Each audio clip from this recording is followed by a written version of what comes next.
Si tu m'as donné ta vie, je te donne la mienne. Dans le froid de la nuit, mon cœur t'appartient. Et quand la tristesse arrive, je sais tu es là, toujours près de moi. Bon vendredi, bienvenue à votre émission de la Victoire de l'amour. J'espère que vous allez bien ce matin. C'est notre dernière journée du Téléthon aujourd'hui. Vous savez que depuis dimanche dernier, c'est la semaine du Téléthon pour la Victoire de l'amour. Alors merci de tout cœur de ce que vous avez fait pour la Victoire de l'amour cette semaine ou ce que vous ferez aujourd'hui afin qu'on puisse continuer d'annoncer la parole de Dieu par la télévision, par Internet, par tous les moyens modernes. Je vous rappelle que vous recevrez un reçu pour fin d'impôt et je vous rappelle ce magnifique cadeau du mois. C'est un véritable bijou, le pendentif de la Vierge Marie qui est plaqué or et déjà béni. Et évidemment, comme à tous les vendredis, on rejoint notre ami Pierre Faubert, il est psychologue.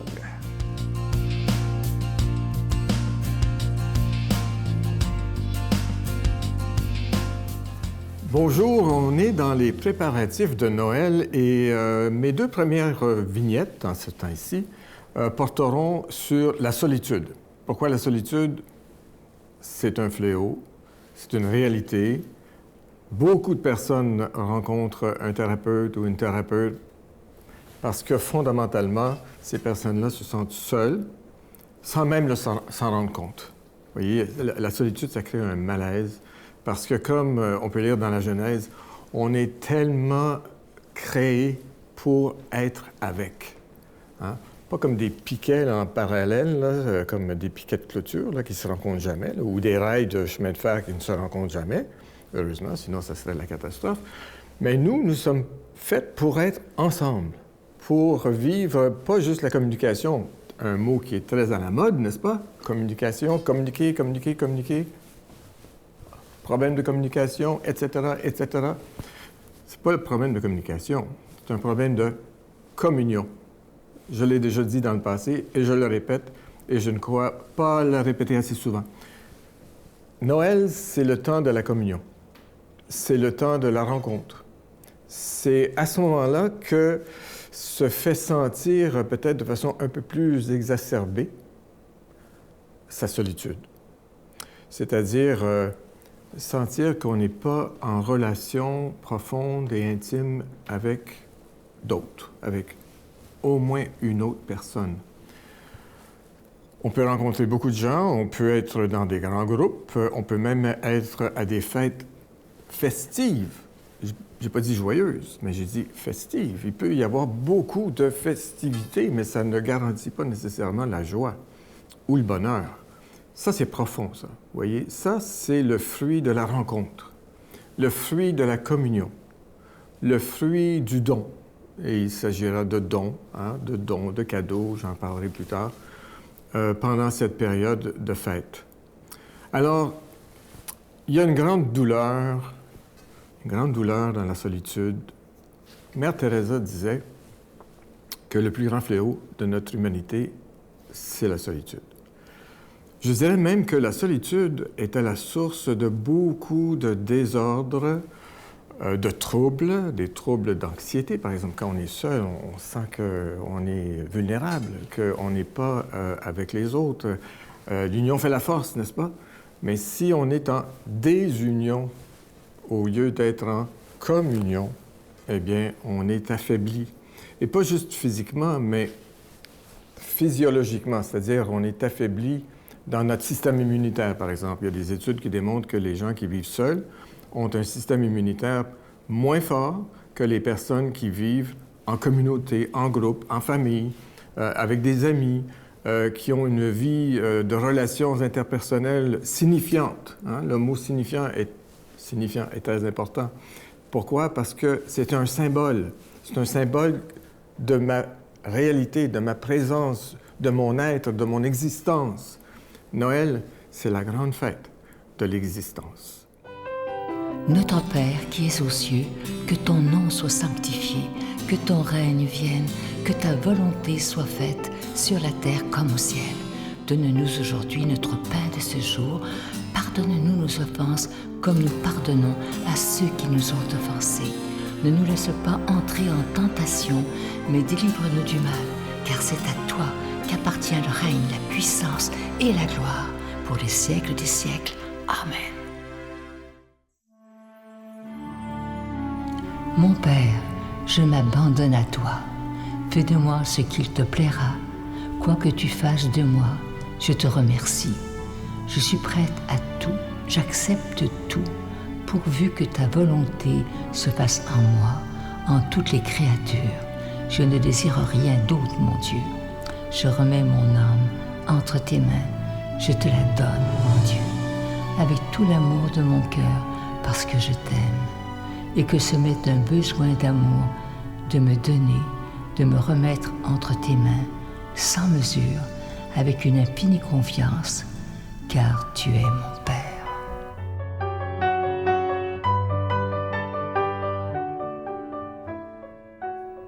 Si vous saviez comment je suis content de vous parler de ce cadeau du mois, j'en reviens pas comment il est beau, c'est un véritable bijou. Il s'agit d'un pendentif de la Vierge Marie. Il est plaqué or, il est déjà béni, ça a été fait sur mesure pour la victoire de l'amour. Alors, et c'est en quantité limitée. Alors, je vous rappelle que c'est avec un don de 25 $ si vous en voulez un. Si vous en voulez deux, c'est avec un don de 40 $ parce que ça se donne vraiment bien en cadeau. On les poste dès que vous faites votre commande, c'est posté, parce qu'on les a en stock, évidemment, ceux qu'on peut avoir. Alors, je vous rappelle, quantité limitée, et je vous donne l'adresse tout de suite. La Victoire de l'amour, casier postal 120, succursale Boucherville à Boucherville, le J4B 5E6, je vous la redonne. La Victoire de l'amour, casier postal 120, succursale Boucherville à Boucherville, le J4B 5E6. Également par téléphone, par carte de crédit, du lundi au vendredi, de 8h30 à 16h30 dans le 514-523-4433, 523-4433 ou sans frais, le 1-888-811-9291, 1-888-811-9291 et aussi sur notre site Internet, le www.lavictoiredelamour.org. Moi, je veux vous remercier de tout cœur de votre don spécial de Noël. Et je vous le dis, le bijou, il est absolument magnifique. J'en suis très fier, d'ailleurs, je dois vous le dire. Alors, vous le recevrez rapidement. Je sais qu'il y a beaucoup de gens qui voudront le donner pour Noël. Je vous le promets. Dès qu'on a la commande, on vous le poste. Et je vous rappelle également, je sais que pour certaines personnes, c'est très important que vous recevrez aussi un reçu pour fin d'impôt pour tous les dons que vous avez faits en 2016. Alors, merci de votre prière. Vous savez comment c'est important, mais merci aussi de donner des mains à la Providence. Et moi, j'ai une confiance totale au Seigneur. Merci de tout cœur.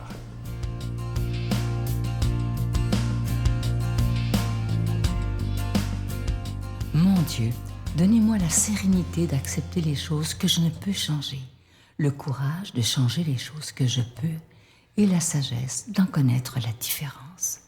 Amen. Aujourd'hui, la parole de Dieu est proclamée par quelqu'un que j'apprécie beaucoup. Il est l'aumônier de prison de la prison de Bordeaux. Et c'est quelqu'un d'une grande, grande tendresse. J'en reviens pas de sa douceur lorsqu'il nous parle de l'Évangile. On le rejoint immédiatement, l'abbé Stéphane Roy.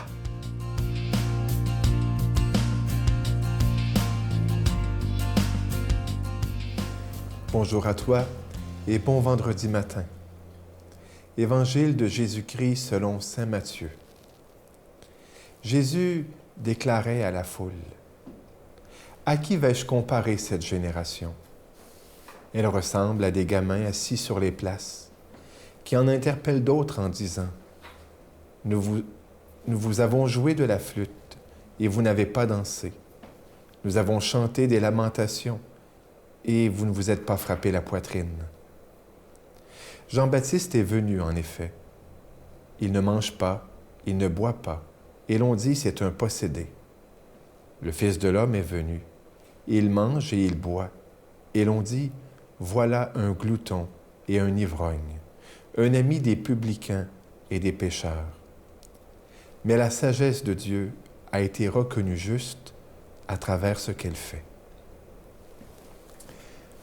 On se prépare tranquillement à Noël.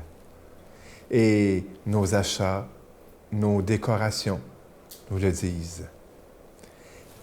Les publicités même peuvent parfois nous le crier. Mais ça, c'est la préparation matérielle, nécessaire, si l'on veut s'égayer, si l'on veut que les gens se réjouissent de la nourriture et des cadeaux. Mais Noël est tellement plus profond. Voilà pourquoi on se prépare spirituellement. Et dans l'Écriture aujourd'hui qui nous est proposée, le mot clé pour cette préparation est, on pourrait dire, ajustement. Car la sagesse de Dieu a été reconnue juste.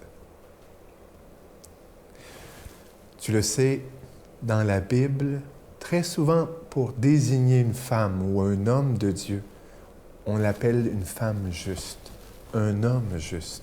Ainsi, on a dit de Saint Joseph qu'il était un homme juste. Derrière ce mot « juste », on désignait, en fin de compte, quelqu'un de saint, une femme sainte, un homme saint. Et derrière cela, il y a l'idée que le saint, la sainte, c'est quelqu'un d'ajusté. Comme un vêtement qui peut nous être ajusté. On peut avoir de l'air fou si on a un habit trop juste. Et puis, on peut toffer 1 heure, 15 minutes, on bouge pas trop, mais à un moment donné, si on se lâche là, pouf, les boutons vont nous péter d'en face. Et puis, dans le sens contraire, si on a des vêtements beaucoup trop grands, eh bien, on a de l'air fou. On n'est vraiment pas bien dedans. Et puis, franchement, ça peut même déplaire au regard. Ce n'est pas esthétique. On peut se marcher ses bas de pantalon. Il nous est demandé d'être ajustés. Et ajustés à la sagesse de Dieu. Cette sagesse de Dieu, elle est bien sûr, elle ressort de toutes les Écritures, d'un couvert à l'autre, de la Genèse à l'Apocalypse. Mais elle a un nom, elle a un visage. Parce que la sagesse de Dieu, elle est personnifiée. Et je dirais même, elle est incarnée. Et c'est Jésus. Jésus, le Verbe de Dieu, et la sagesse de Dieu faite chair. Pour se préparer à Noël, donc, il nous est demandé de nous ajuster à Jésus, nous ajuster à sa parole. Même si souvent nous aurions tendance à ajuster la parole à nous, ajuster Jésus à nous, ajuster Jésus à nos besoins. Ça, en parenthèse, c'est la tentation de toujours, de l'idolâtrie, de l'idole. Vous savez que l'idole, on peut y faire ce qu'on veut, parce qu'il est matérialisé. C'est pas quelqu'un, c'est quelque chose. C'est qu'on peut prendre une statue, puis y mettre la tête dans le sable en disant « je te mets en pénitence ». Mais la personne de Dieu, la personne de Jésus, on doit s'y ajuster, comme on doit s'ajuster à toute personne. Et Jésus nous demande cela, nous ajuster à lui, à son message, à son cœur. Préparation lente, mais quand même préparation, qui est un chemin de conversion. Oui, chers amis, hier on fêtait l'Immaculée, elle qui a trouvé grâce auprès de Dieu, elle qui a eu cette grâce particulière d'être ajustée à Dieu. Eh bien, aujourd'hui, je te souhaite de désirer l'ajustement au Père, au Fils et au Saint-Esprit. Amen. Je vous salue Marie, pleine de grâce. Le Seigneur est avec vous. Vous êtes bénie entre toutes les femmes, et Jésus, le fruit de vos entrailles, est béni. Sainte Marie, Mère de Dieu, priez pour nous pauvres pécheurs, maintenant et à l'heure de notre mort. Amen.